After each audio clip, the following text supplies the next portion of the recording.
So if you guys caught last Friday's episode, you know that we were cooking along, guys. Things were going really good until they weren't, and that's something we're going to talk about on this week's Tuesday Morning Tech Tip from Pugliese Speed Shop.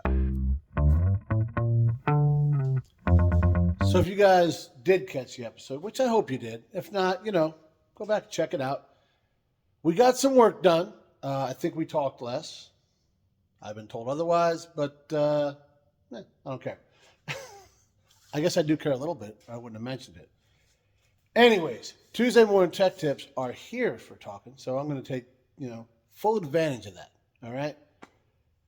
So we're working on the old square body, trying to put these wheels on it that are still on it. That one's like a fifth of the way on it. But, yeah, it ended in a somber way for me. You could tell my spirit was kind of broken, and I was kind of at my wit's end. Because the whole time I was working on this thing, the initial, guys, when I first got this thing on the trade, before I even got on the trade, I sent this to Kevin. He's like, dude, slammed on some Steelies, I think would be dope. Agreed. First couple things I bought were Steelies and a lowering kit. I wanted the 8-inch, 15 by 8s. I thought that was a classic look, and also a little bit of performance or stability. Well, it was wider, so it doesn't look like some pizza cutters.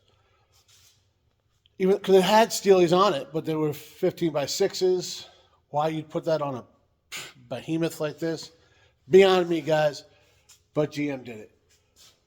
And I guess it's fine. It's still on the road 30 some odd years later. So who am I to judge? But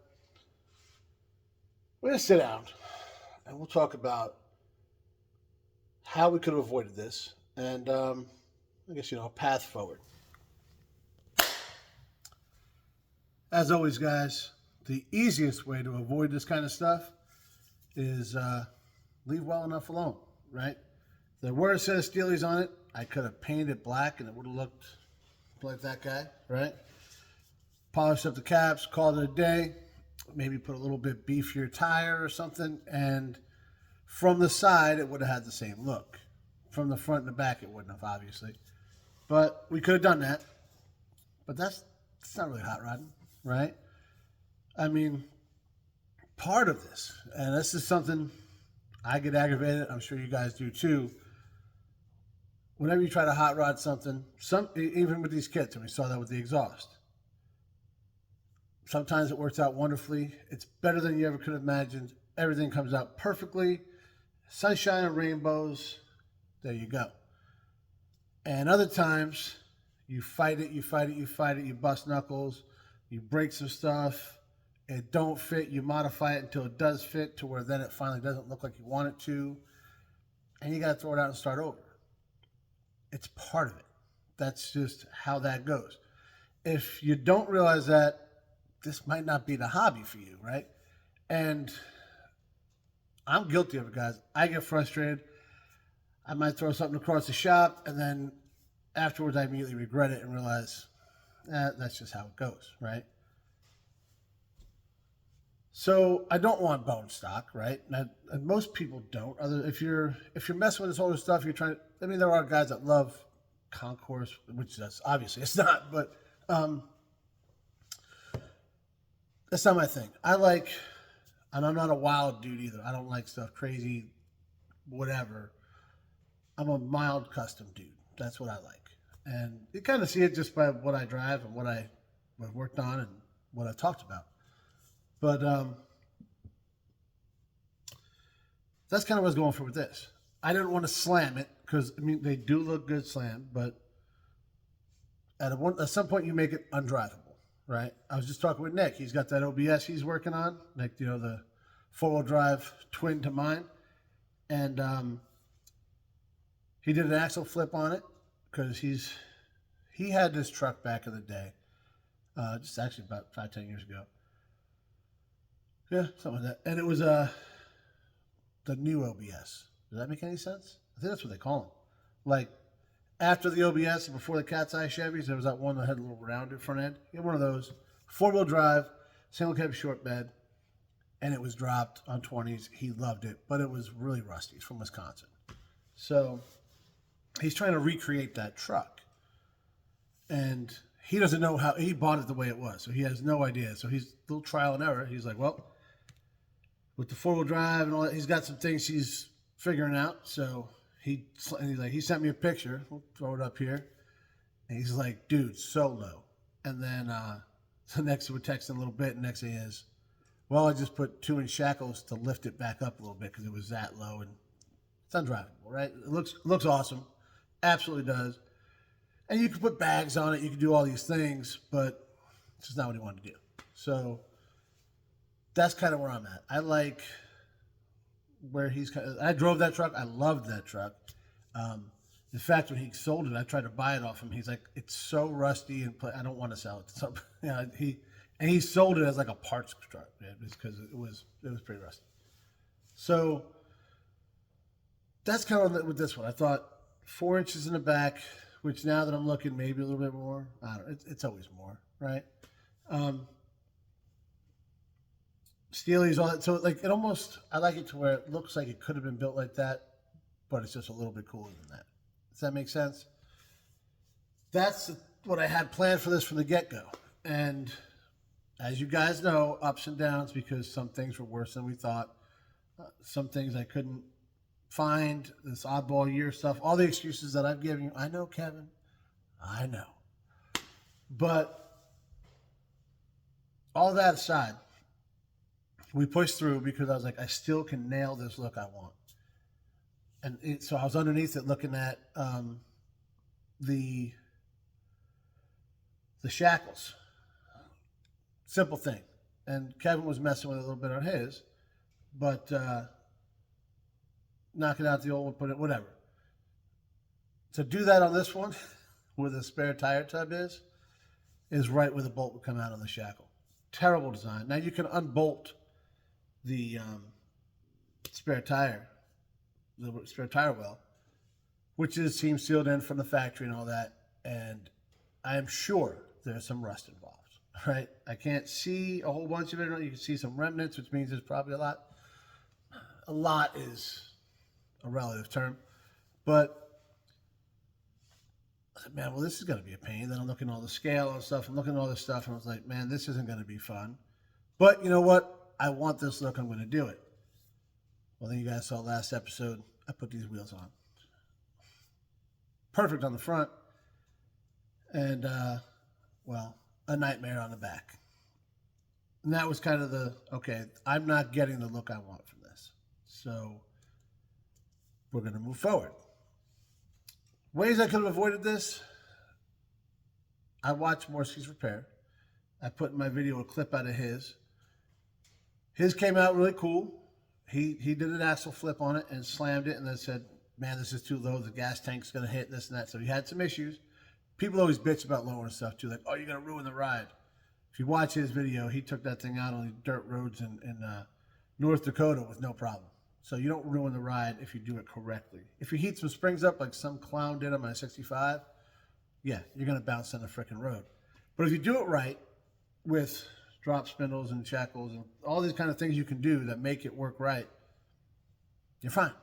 Just do it right. You know, Kevin's doing it right now. That's what Nick did on the OBS that he sold me. That's what he's doing on his. That's what I planned on doing on this guy. So it can be done correctly. You just got to care a little bit. That's it, right? Where was I? Yeah. So I was watching his video. Now, I watched his video when it first came out, like 2 years ago. I rewatched it, but I skipped through it when I got this. Kind of seeing what he did, because I did like the look. I was like, well, how do you do it? I was like, oh, well, maybe it's a little too low. Maybe I won't do the flip kit. Maybe I'll do it. All that kind of stuff. I remember the wheel debacle, but he bought his from apparently the same guy the same manufacturer that these came from off of this one. And I remember the whole time, like, I have to make sure I don't buy those. And then when I bought these, I bought them used.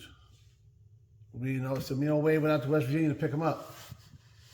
And they were on a 77 C10. Beautiful truck. It was dropped, patina build. It was funny. I had a pudding shirt on when I said, "Oh, you like pudding?" It was fun. It was pretty funny. So obviously we had the same taste and stuff, right? And he's like, "Yeah, man, these things went right on, no problem." Cool. I didn't even think about it. I didn't. Now, if I had spun the wheel and I looked at the backside and I paid attention to Mortsy's video, I would have known. But I didn't do any of that. I was so excited to get them. We drove for 2 hours. I saw that they fit on the same, what I thought was the same truck. There you go. So a little more research. I could have avoided this. Paying attention to something I watched twice could have avoided this. But I absolutely love the wheels. The tire combo is awesome. I love the way these caps shined up and look on it. So I'm not so mad. We'll find something to use them on. Moving forward, now there's been all sorts of stuff out there. Oh, you can get some adapter plates. You can just put longer studs. You can adapter plates might work. They might work. And to push it out a little bit, which is fine. There's some room there. I'm not a huge fan of that. Just everybody's heard nightmares about adapter plates on there. You can use. And then you gotta. They say I've actually never had a vehicle that ran them, to be honest with you, but I know plenty of people that have. And they're like, yeah, like every 500 miles, every 1,000, whatever. You want to pull them off and retorque them and stuff like that. And guys, I'm not going to do that. I'm just not going to. I'm going to be like, they're fine. And then the wheel's going to go down the road. And it'll be the third time I was in a vehicle that the wheel fell off of. So I don't want to do that. Just the longer studs might be a short-term fix. But as I was tightening this, and Morsky had the same problem, as I was tightening, like when I got on there with the impact, I could see it pulling the wheel in. Not pulling the wheel in, pulling just a mount in. So there's some flex in there. So tightening it up, it will flex that and will definitely give us problems down the road, whether it bends the wheel or cracks something or just whatever, it gives us a wobble or a shimmy or what. Not worth it. Because the center of that wheel, it doesn't sit on there. Nothing. It would just be at those 5 attach points, which if you think about it, guys, it's not a great idea. So for me, not using this wheels is the right move forward. So that's what we're doing. I've contacted quite a few people. I've tried to buy a couple of set of wheels. Some people, they put stuff on the marketplace and then they don't answer you. They live the next town over. You've got mutual friends. I guess maybe you don't like me. I don't know. But not much we can do about that. We have contacted somebody. I think it's going to work out pretty well. So Monday, dude's come back into town and is going to drop the wheels off here on his way home. Guess you better watch Friday's video and see what we come up with. Thanks for watching, guys.